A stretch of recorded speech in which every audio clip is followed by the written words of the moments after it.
You don't know. They're politicians and politicians. This comrade I've known from when he was very young in the ANC Youth League. That's when I picked him up that he is a real politician. His politics, which I define as scientific politics. This young man. He's a young man to me. Don't worry that he's big than me. Honest politician. Honest. Real political. He takes decisions at the right time. For good reason. And I'm happy that today he told what you all did not know. Welcome to another episode of The Dissection. The MK party held a press conference today, and these are some of the highlights. But before I go into the highlights, I want to pose this question to you. Does competition on the left improve or hurt the left? I'm talking about the left wing, the left political spectrum, the progressive side of South African politics. So today, the National High Command was announced, and Floyd Shivambu is now part of that National High Command as the national organizer. This is the moment when he got announced, and here are some of the points that he raised explaining his move. Remember, he said that he was going to explain on an MK platform why he made this particular decision. I'll give my thoughts. I've listened to his remarks a few times. I'll give my thoughts about what he said on the other side. But let's listen to what Floyd Shivambu said. At this stage, please allow me to announce the leadership collective of the High Command as follows. And I'll also request when the name is called, if you are not in the front, to come and join us in the collective in front. I see some interest. Comrade President, allow me to continue. Thank you. President remains Jacob Gedlehlekisa Mhlanganyelwa Zuma. Deputy President remains Comrade Dr. John Hlophe. The Secretary General happens to be the fellow who is reading the President's statement, Dr. Sfiso Masego. The Deputy Secretary General happens to be the beautiful lady that is sitting next to the President, Comrade Nombuso Mkhize. I'm sure all of you can guess who is the national organizer. The national organizer is one and only Nico Floyd Shivambu.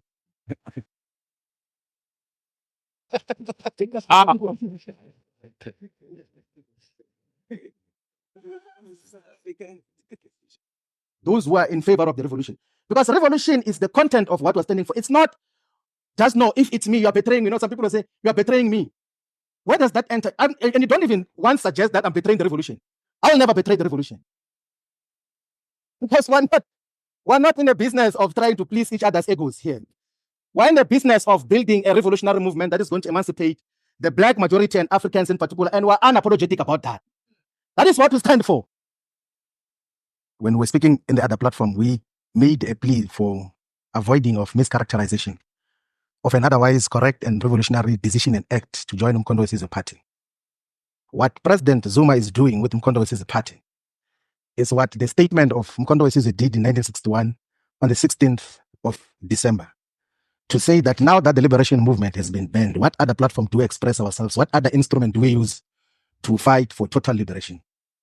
There is absolutely no doubt that the liberation movement is no longer existing in the form that it's supposed to. It has been captured totally. It is directed from elsewhere.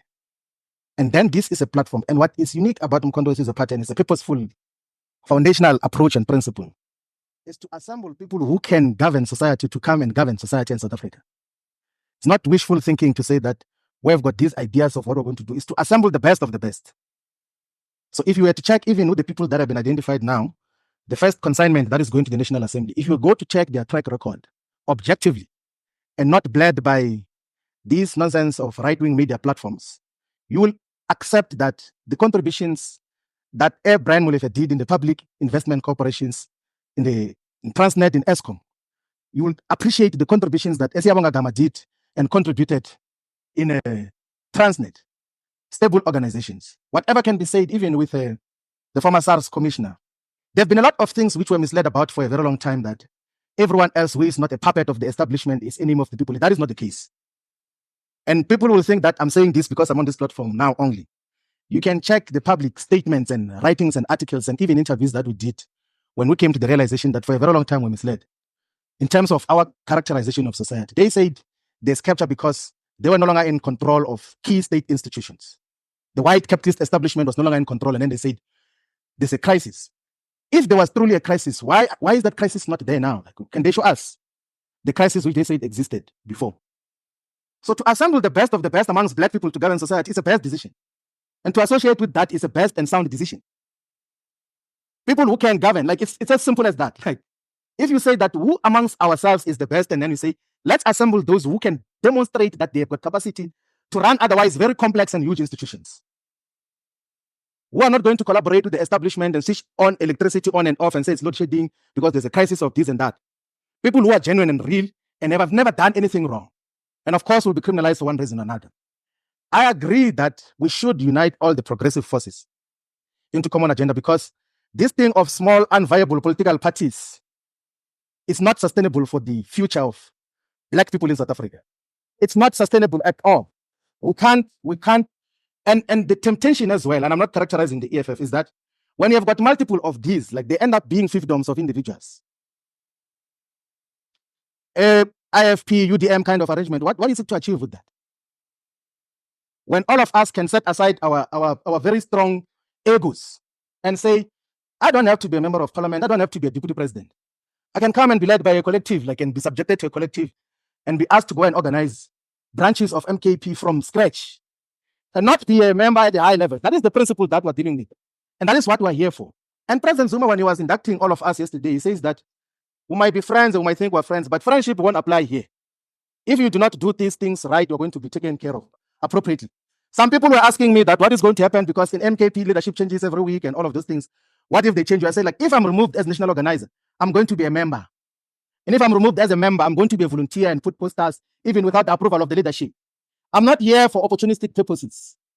And that is what we are all about. I think all of us, all progressive forces, let's unite and build this movement.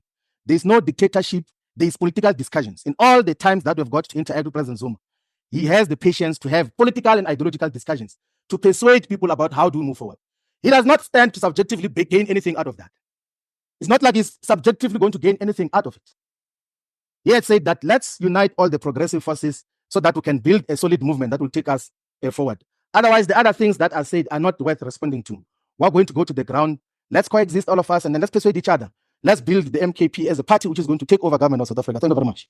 Floyd Shivambu has every right to change political affiliation. That's my first contribution. He has every right to do so. Nobody is beholden to any political party forever. It's not a lifelong membership till death do us apart type of an arrangement. So he is perfectly justified to make this decision at any particular time that he wants. And I think it's healthy for us to get comfortable with the fact that people can change political affiliations, change political t-shirts. He refused to engage with the accusations of betrayal. He refused to engage with that, and in fact, I think he cast a bit of shade there. But I'm going to make a third contribution now, and I think this is where I can be a little bit skeptical of him. Floyd Shivambu did not explain why the EFF, the Economic Freedom Fighters, was no longer the right revolutionary vehicle to achieve the objectives of the left. It's all fair and fine to say you're a revolutionary, all of that, fine. But you owe the people who supported you, the people who have supported your political career, a more comprehensive explanation. Some people have said, no, he doesn't have to explain to anybody. No, politicians have to explain. Their political survival, their actual careers are existent on public support. The very fact that a politician has a career is because of public support. The public are the fuel to their political aspirations, ambitions, and credibility. So Because the public are your customers, you have to explain to your customers. The idea that he doesn't have to explain is something that I think is incorrect and something which is not sound in a democracy. Only kings don't have to explain. Only dictators don't have to explain. Politicians have to explain. Brands have to explain. Businesses have to explain. I do not think that he actually provided an explanation as to what happened in the EFF that made him look at it and say, no, this thing is no longer revolutionary enough. That's something that I think is a gap in his explanation. He also did not provide any academic explanation in respect to his value metrics. Because Floyd Shivambu is not, he's not selling amakwinya on the streets. He's somebody who has said that he's an intellectual. He makes his political decisions, strategies, affiliations on the basis of an intellectual framework. That intellectual framework being Marxism, Leninism, and Fanonian thought. Because he's not just selling amakwinya at the side of the road. When he changes street corner and goes to sell amakwinya at another place, if he moves from Rosebank to CBD, we need to actually understand, why did you move from Rosebank to CBD to sell amakwinya?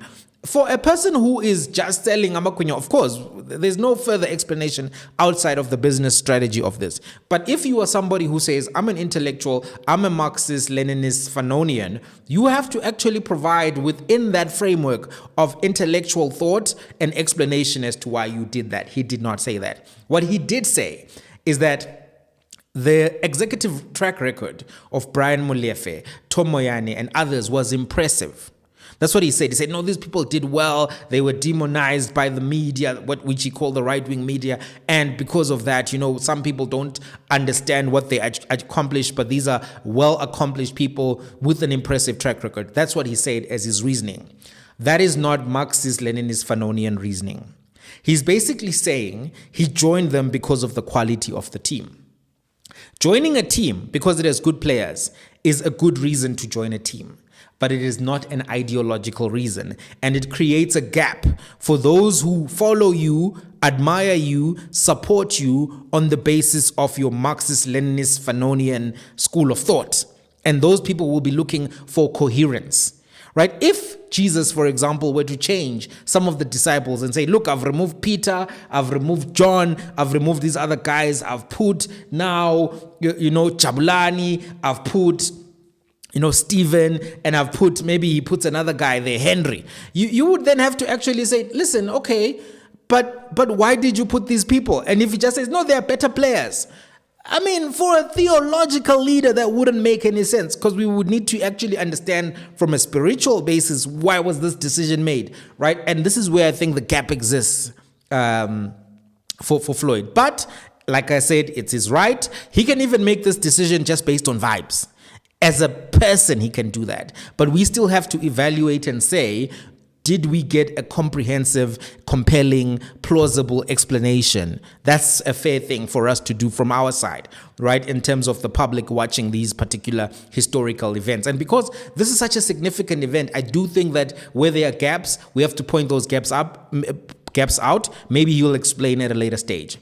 The MK approach, watching the press conference, seems to be that they're not going to be confrontational with the EFF, that they're going to be conciliatory, and Floyd Shivambu's remarks were in that particular tone. He is firmly walking away, but is not being antagonistic. I don't know, though, if this will be fully successful in how the EFF receives it. But I think the original departure letter was measured. He tried to show the EFF a lot of respect. But as we can see, the mood has shifted a little bit in the EFF. We saw Julius Malema's remarks, very strong, very tough, even against Floyd Shivambu himself. So he's still not going there. And maybe what he's deciding to do is to show a difference in emotional temperament at this particular moment. Although Floyd himself does have a temper, there was this one time where he had a bit of a scuffle with a journalist, and it was interesting to observe at Parliament. But that's besides the point. That's besides the point. Everyone has got a temper under the right conditions. All I'm saying is that today he chose to be diplomatic still.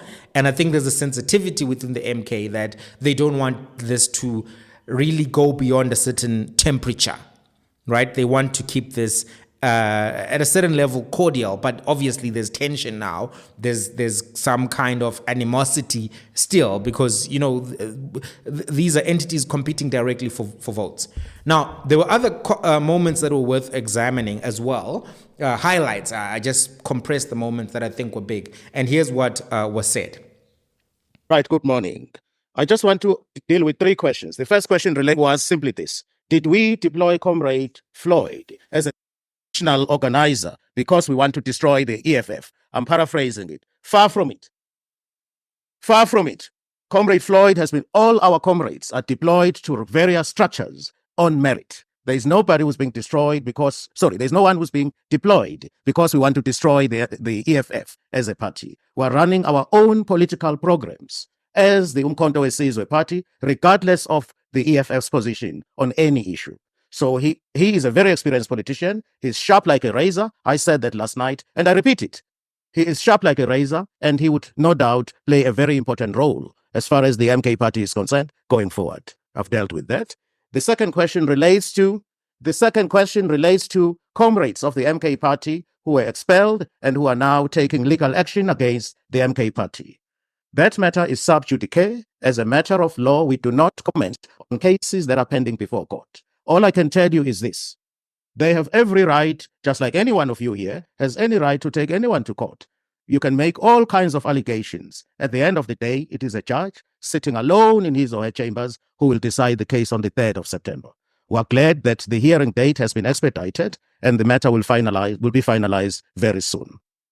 The other question related to a case, I think it's a case that has been opened against the president by Mr. Jabulani Khumalo, and I think there are allegations of fraud that have been leveled. Mr. Khumalo, similarly, like any human being walking the surface of this earth, has a right to open a case against anyone that he chooses to open a case against. It is unwise to comment on the allegations that have been made by Mr. Khumalo in his court papers, which allegations have been leveled against the president of Umkhonto weSizwe party. We do not, as a rule, comment on matters that are pending before court. It is completely unwise, and we do not do that as a matter of policy and as a rule. We still stand by our objections to the 2024 election results. And our lawyers are finalizing a very comprehensive submission, which will illustrate that there was indeed rigging of votes. We will not retreat from this case until every electoral fraud is exposed. Our objection to the election results does and will not mean that we must not represent our people in legislatures and parliament. The structures we are establishing are not established for elective conferences because we will not convene any elective conference until we have maximum stability and presence in all corners of South Africa. The MKP is at its establishment process and will not convene elective conferences because we know what such can do to undermine our unity and progress as an organization. We commit that the leadership collective we are announcing today is the leadership of MKP, and there will not be constant changes because we took our time to consult and finalize the collective. We have full confidence in the names of all the people we have identified. There is unnecessarily a high number of political parties in South Africa, and such undermines the unity of the oppressed who have still not won the struggle against colonialism. Those who defeated us and continue to oppress us are united, but we, the oppressed, are divided into many small parties. We, as the MKP, will strive for the ultimate unity of political parties that represent our people. We remain opposed to the so-called government of national unity because it is not a government of national unity, but a coalition between the ANC of Ramaphosa and the Democratic Alliance. We will, as the MKP, be the voice of the voiceless and will represent ordinary people on the ground. We will, as the MKP, be the voice of the voiceless and will represent ordinary people on the ground. We remain opposed to the ANC of Ramaphosa because it has been sold to the control by the representatives of our oppressors. When Umkhonto weSizwe was launched in 1961, it was a statement of defiance and refusal to surrender after the real ANC was banned in 1960. The MKP remains committed to the Progressive Caucus in the National Parliament and all provincial legislatures. We'll never engage in any activity or program that seeks to undermine the unity of progressive forces. We have to demonstrate maximum unity against the so-called GNU and mobilize our people to reject the alliance of the right-wing political formations.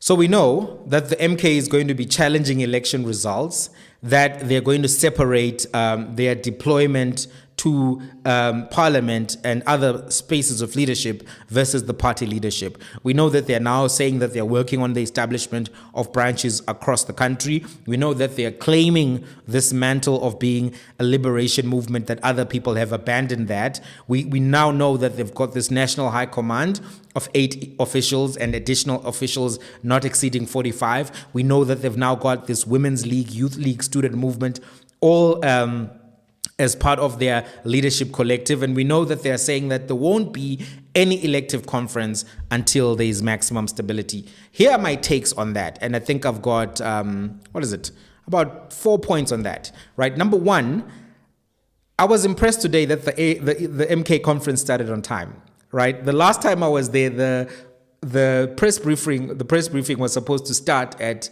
2, and I think it started at 5. So 3 hours was not great, but this time everything was efficiently done. Everything was done in a timeous fashion. I think this shows that there's improving professionalization by MK, because when I first went to that one, I was like, yeah, there's some gaps here in terms of professionalism. Today, I don't think that I can say that. Today seemed to have been well organized from start to finish.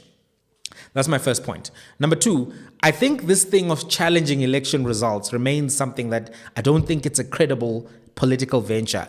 I have not seen, and I've said this before, and MK people don't like it when I say it, but I have to just tell the truth how I see it.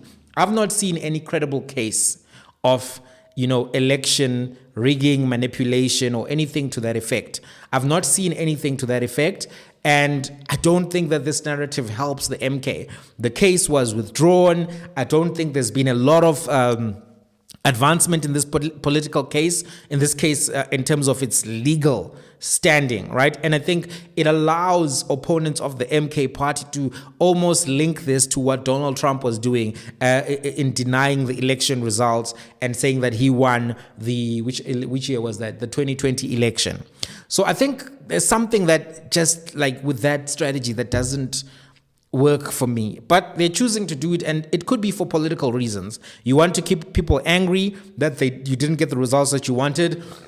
You want to galvanize more support for the next race, because when people feel that they were robbed or cheated in any particular way, that can sometimes galvanize a political base. But from where I'm standing, having looked at everything that I looked at, I could not find a compelling case of credible election interference that was material to the point where you would have to rerun the election or anything to that effect. Having said that, I still think that MK should have been allowed to govern the KwaZulu-Natal province, because they had a significant share of the vote share there, more than the ANC had nationally. And if we all agree that ANC should have been given first stab at forming a government, I think that what was done in KwaZulu-Natal by IFP, DA, and ANC was something that left an anti-democratic taste in my mouth, because technically it was possible for them to do what they did. But morally, ethically, I don't think it was the right thing to do. And I think that they did not have the same level of mandate as all of the other entities. And I think for you to deny the expression of the will of the voters in KwaZulu-Natal in that way is something that I think is not something that I support. Right. Number three, I think that the MK in and of itself is now taking shape. They have a clear leadership structure that people can understand. They have a format that people can understand. The party is looking more professional over time, just like I said. They started on time, all of those things. I think this is the key to longevity. Part of the hope of the ANC leadership has been that this thing can be boxed and framed into be a Zuma thing. Right? This political something. This something is no longer looking like a Zuma thing. It is looking like a Zuma-led thing, but it is not about him or his personal grievances. It is a legitimate political party contesting in the South African framework in that space of the left. I think that much now is clear. I don't think, as things stand, it is going to go the way of COPE, which is sometimes the example of how to crash and burn. And based on where things are standing now, they may very well have a stronger performance in the next election. Local government is a different animal. It's a different animal. You have to do a lot of work on the ground to get where you need to be. But I think that as things are right now, they are a contender and they're going to be around. Obviously, there's that legal challenge now, which has been allowed through the appeal around the name, etc., etc. But once you have a clear leadership structure, some legitimacy, etc., even if they say change your name and they call themselves Konto Wesizwe or Kwazam Konto, next time they call themselves GK or whatever the case may be, they can still do well. You know, this name, they could call themselves Kwazam Konto Wesizwe, and then now what, right? So, because a name, you can't always claim everything part of a name, you know, and there are going to be some permutations and combinations that they can still use that I think will still work for them. So I think right now, the idea that they're going away is no longer sound. So I think that's important just to put across. I think they're going to be part of the game. They're going to be competing. The other thing I'm going to say, my fourth point, I think the decision to pause any leadership contest through a conference, etc., is a good decision. The party right now is still likely to be infiltrated by spies, by saboteurs, by opportunists. We've seen this all before. It's part of African politics. I think even at some point, there were EFF members of parliament who were exposed for receiving money from President Ramaphosa. They said it was for funerals, but it was large amounts of money for long periods of time. They had to leave the EFF. And I think there was an understanding that some of those people, maybe they were double agents, you know, working on one side and the other side. This is still a thing that happens. We saw it in Cope. It's still a thing that happens in many African countries. It's not even a South African thing only. The regimes that control do try to use any tricks, you know, dirty tricks as well, to undermine political parties, right? And infiltration, saboteurs, rabble rousers, these are all part of the game. And I think before you know who's who in your zoo, who's loyal, who's committed, who's a hard worker, it's important for the party to hold off on leadership things. And you can basically end up with the Jabulani Khumalo situation where you've got people in a position who are not about you and actually are working for someone else and maybe actually undermine your whole project. So I think it is prudent to put that off for now till everyone knows who everyone is. And I also think that the MPs who are challenging, it's my fifth point, the MPs who are challenging this thing of expulsion from parliament, this is not going to end anywhere for them. Even if they win this case, you'll be removed from the party.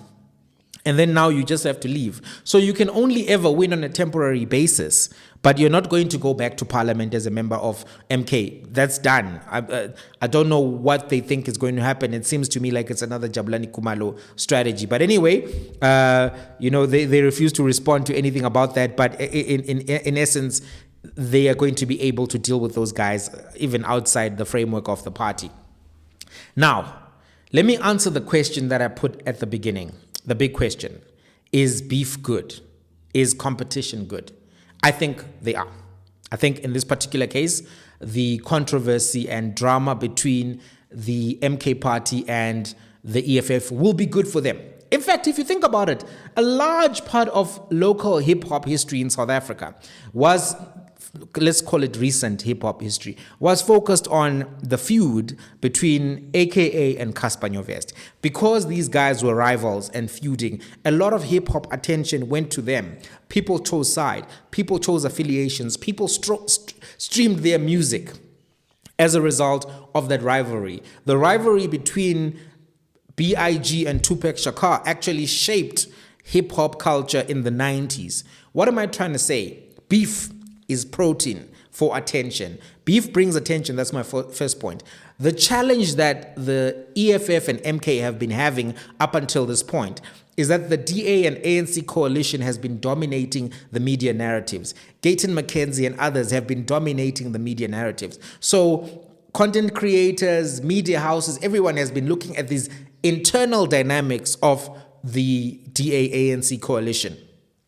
And that comes at the expense of everyone who is not in the coalition, because you're not going to get the same level of attention, scrutiny. So now that there is rivalry, there's tension, there's beef, This brings back media attention. Sunday Times all of a sudden is covering the EFF. Multiple videos and media houses have actually made content around this, and if you go and look at the viewership of that content, you'll see hundreds of thousands of people have been viewing that content, thinking about, is the EFF over? Is the MK, doing a brilliant thing by bringing Floyd in? There is now equal conversation about the happenings within the coalition, the governing coalition, and now the happenings within opposition. This attention is good because you don't want to be forgotten as a political entity. You want to be part of the public imagination. You want people to pick sides because that is what is likely to make them vote for you. So all of this drama is good marketing for these political entities, to be quite honest. Number two, it actually allows for something which I think is even more important. It allows for competition for support from voters, which requires sharpening of arguments, policy, performance in parliament, and sharpening of mobilization. I think that's something that is necessary because it improves the quality of politics, the quality of politicians. When there's no competition, when there's no challenge, politicians get lazy, they feel entitled, they think that they're going to rule until Jesus comes back, etc. And that is never good. You want politicians on their toes. You want them to work for your representation, for your vote. When they do that, they are more likely to catch corruption, more likely to be active in ways that are healthy. So I think this is actually good. This is actually good. And my third point is that the left in South Africa actually needs to improve its articulation right now because the country is generally on the left, but the left positions sometimes are co-opted by the ANC in ways which are contradictory because the ANC itself can claim to be left on some days, but when you look at its economic policies, they're generally neoliberal economic policies, right-wing economic policies. That's why the Democratic Alliance supports those policies, because they are exactly the same policies that the DA wants. For example, it is typical neoliberal thinking that you need to privatize state-owned enterprises, including public goods, including social goods. So the DA wants to privatize water, privatize Eskom. So does President Cyril Ramaphosa. That is exactly the same thing. They could both get awards at the World Economic Forum for the same policy position. There's no ideological difference in terms of economic approach between the Ramaphosa administration and the Democratic Alliance. They agree fundamentally on many things, right? They sometimes disagree, and these are the contradictions on something like the NHI, which is weird in and of itself, because on one side, you want to sell off a variety of things, Transnet, etc. But then on the other side, you want to privatize healthcare. That's a contradiction. But in and of itself, the point that I'm making is this. There needs to be a sharpening on the left of what they stand for, what they believe in, and a reclaiming of their integrity on particular positions. And maybe that will allow for other organizations such as the Communist Party, etc., to then say, we are finally getting out of this tripartite alliance with the ANC because they are no longer in line with our vision, values, etc. And we've seen some concerns raised by the Communist Party that the ANC is no longer, walking in line with some of the things it stands for. They've been complaining for a while. They haven't had anywhere to go. Maybe this will allow for a sharpening and clarification of the left in a way that it doesn't. And the other thing about the left is that sometimes you have these liberals that Steve Biko used to speak about, who are coming from very affluent positions. They identify with the policies, but they identify with them in ways that are unhelpful, and then they actually stand in the way of people who represent people from marginalized communities who are also on the left and also liberal. Steve Biko spoke extensively about this kind of liberal, that they come with a savior mentality, that their lack of contact with the ground actually creates contradictory objectives, and sometimes they center themselves in ways which are not helpful and they're not useful allies. So the left needs to clarify its whole bucket. You may even find that someone who supports DA, when they go to America, etc., now all of a sudden they're on the left, but they were opposing affirmative action. There's a lot that needs to be clarified on the left, strengthened, rectified, right? And this competition will allow for that. My final point is, as long as there's no use of violence, I think this will allow for those on the left to debate and strategize in ways that will allow for them to grow their whole base collectively and actually bring back some of the issues into the front and center of the debate, something that's going to be important going forward. So those are my views Those are my views on this particular press conference. What do you guys think, though? Do you think that Floyd answered all of the questions? Are you happy with the way MK is structured? Do you think that MK should stop talking about rigging of elections and move on and just do the work? What do you think? Let's have a conversation. Till the next one.